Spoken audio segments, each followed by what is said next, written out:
I gotta say, I'm really excited about today's scenario. Welcome to the Final Wager. I'm Keith Williams, and I am wearing a bow tie today, which is unusual. I decided to do that because I'm playing Tucker Pope, the most recent college championship runner-up in Learned League, the online trivia competition, and he, of course, had a penchant for wearing bow ties. And, it's rare that I ever wear a bow tie. I wore one to interview Cerulean Ozero, who wore one on his Kids Week episode where he went balls to the wall with a daily double.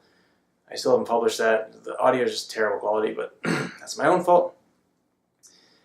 And I wore it to a wedding last year, and I think those are the only two times I've really ever worn a bow tie that I had to tie myself. So that was a good 15 minutes of retraining my hands on how to work this thing. Wagering time. This is fun. Al, our challenger, getting pretty aggressive on a daily double toward the end and taking over the lead in the last category.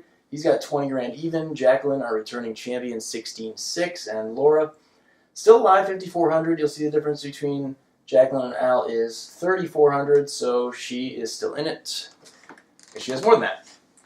Let's start with Jacqueline doubling up. That's going to be a total of 33-2, so to cover that, the math is nice and easy here. 13-2 for Al.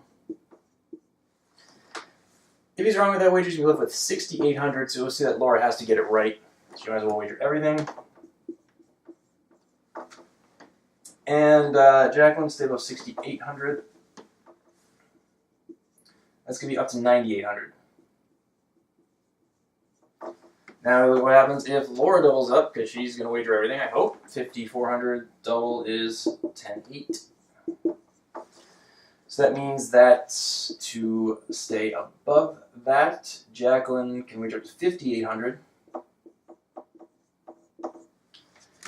And I don't really like it all that much, but Al can wager up to 9,200. Why can't we have round numbers more often? It's funny that we have such a nice round number when I'm wearing a Tucker Pope bow tie, because he had that one where he wagered 2015 and really screwed everything up for me. Thanks a lot. Oh, I'm done with this color. We can move on to our second order. Probably going to break something someday with that. Let's look at the more rational choice here for Jacqueline. 5,800 would guarantee that she stays above Laura, so if she does wager that, on the upside, she's going to have 22.4, so that means that Al will have to wager 2,400.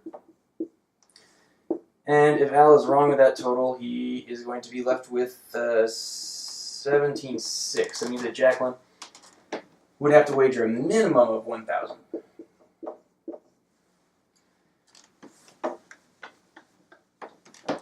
That one was easy. And what about this 9,800? Not so convinced. Actually, I should probably compare that 1,000 to 5,800, because this is going to get kind of messy.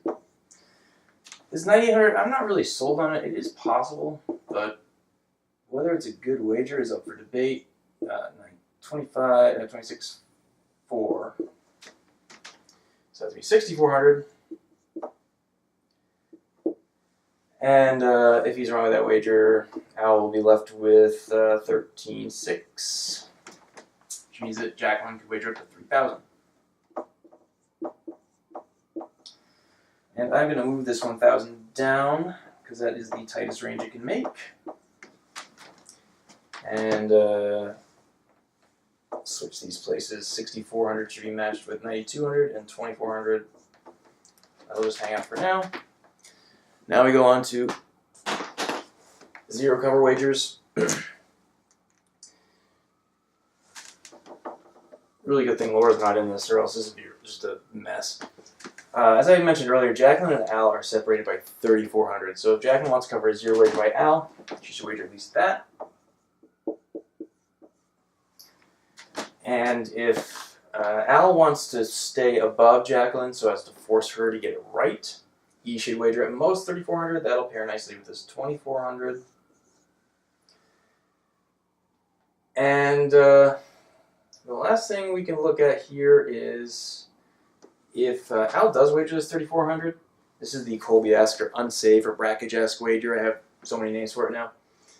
to force Jacqueline to get it right. Jacqueline can cover that by doubling that, 6,800. So if Al gets it right, he'd have 23.4, and that would require a 6,800 wager. And Al should force Laura to get it right on this if he goes for this big amount, if he wants to take his destiny into his own hands, and that difference is 14.6. So, last thing we have to do is figure out which is the best wager for each player. Well, obviously Laura's good. Remember, I wasn't sold on this 9,800, so I'm going to move that down to the third ranking. For Jacqueline, this 3,400 will cover a 0 wager by Al, so if she gets it right, forces him to get it right. I like that one the best. And second, I like this even smaller wager. For Al, of course, I like taking destiny in your own hands first. Second would be to respond to Jacqueline's best wager, which was that 5,800. That goes with this, 2,400. And finally, that one. Don't like it so much, but it's there. The math works. And that would have worked well for Al. So he missed, and Jacqueline missed, and Jacqueline went for that 57.99 amount. Great wager. Al went to try to win. Didn't work out. You know, it's tough to make a wager from the lead that doesn't guarantee a win if you're right. A lot of people are unwilling to consider that possibility. They go in, they know they're good at trivia, and they don't want to throw away tens of thousands of dollars by wagering small and not betting on themselves. So I totally understand Al's wager. That said, I would have considered that smaller wager, but, you know, I'm sitting at home on my couch, and I don't have anything on the line. But now I have to do the math. Judgment calls, your decision. Both players did well. Laura could have done better, but hey, Jacqueline's back tomorrow looking for win number 3. And if you made it this far in the video, thanks for joining me. This is a long one. We'll see you tomorrow on the Final Wager.